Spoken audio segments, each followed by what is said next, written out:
My name is Murray Cohen. I am an organic farmer and have been for many years. I grew up in the inner city of Chicago. I'm 68 years old.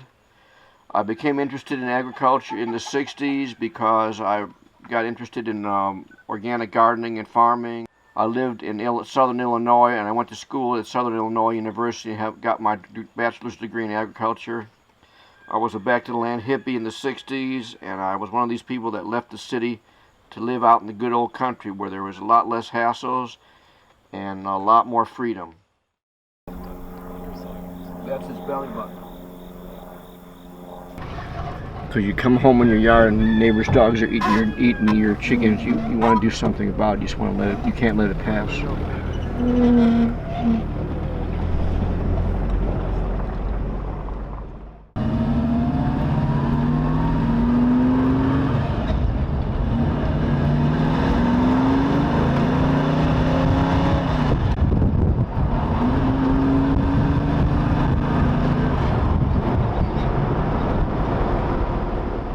Started off in the 70s.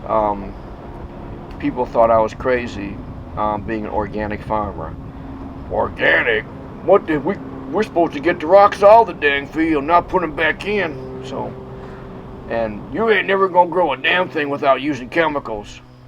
I said, well, chemicals are not really good for the land and blah blah blah. Oh, they ain't gonna hurt a damn thing. And there's still plenty of people like that don't believe that chemicals are bad for anything.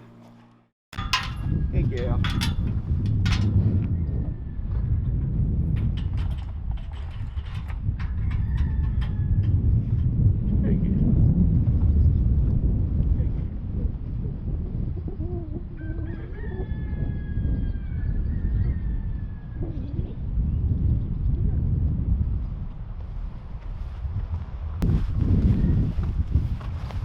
Smell that shit? Yeah. My neighbor spread chicken shit last night.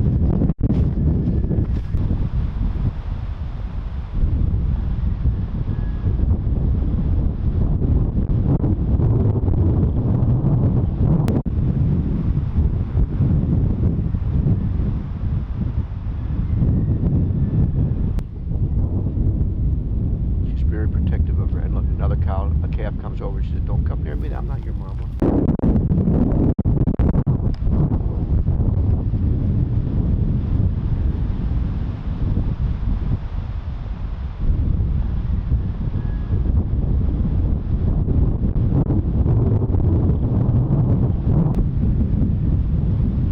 They're more curious than they are.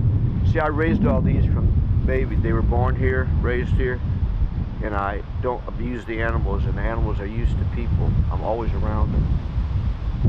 Some of them are more friendly than others, but that's just the way I am.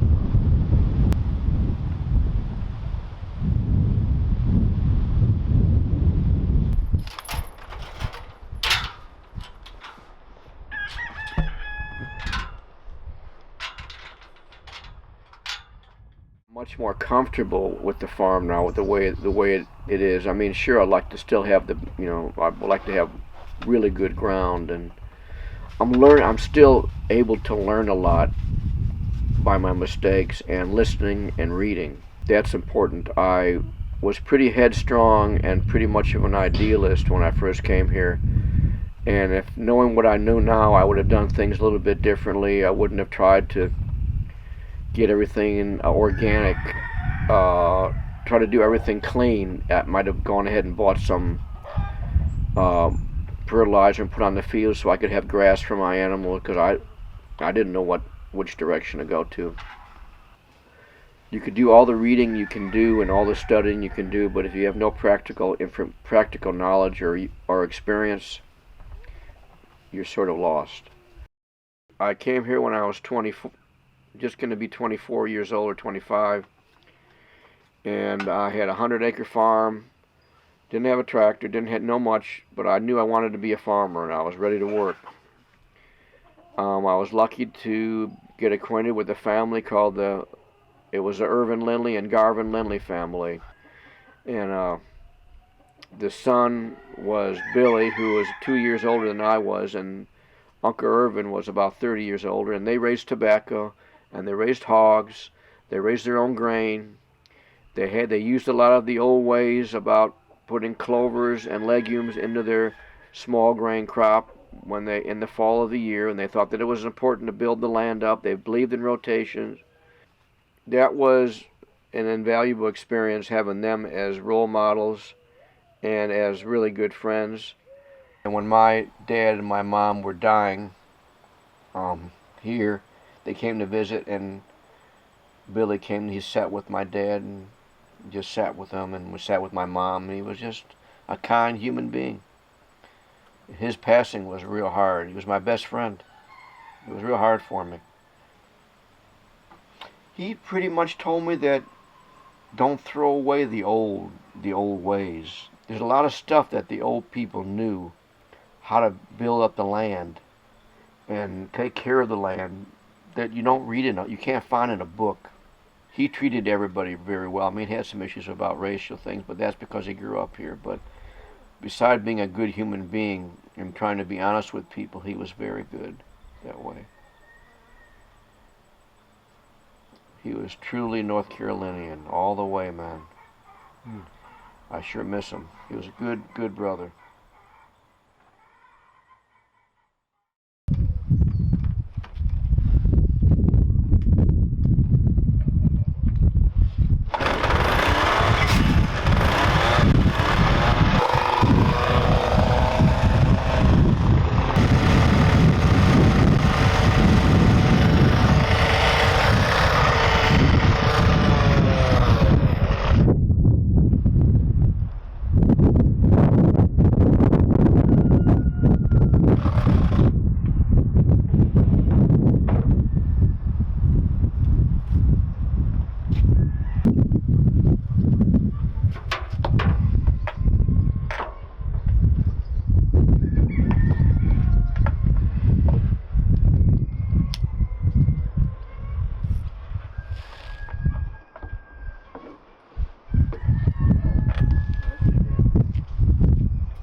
Wait till I go to town, I guess. I'm going to rent this. You're a fine fella. Oh, thank you. Oh, no, I got one of the photo tracks. And you love it, right? Oh, yes, sir. Good. There's so many places. Oh, yeah, there you go.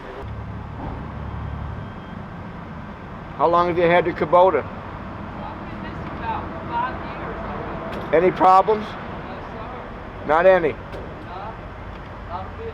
I traded one in that was 10 years old. Diesel too? It got exactly what I paid for.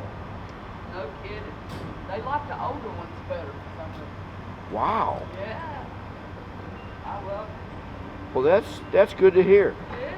I'm a retired chicken farmer. I had to mess with Well, you're a chicken farmer. You've been through it all. You know everything. I'm out of it now.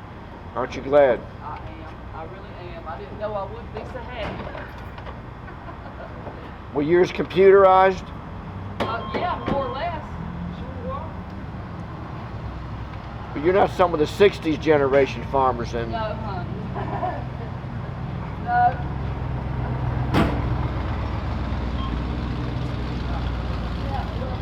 Me too. Spent all my money now. I hear you. Well, yeah, well, yeah.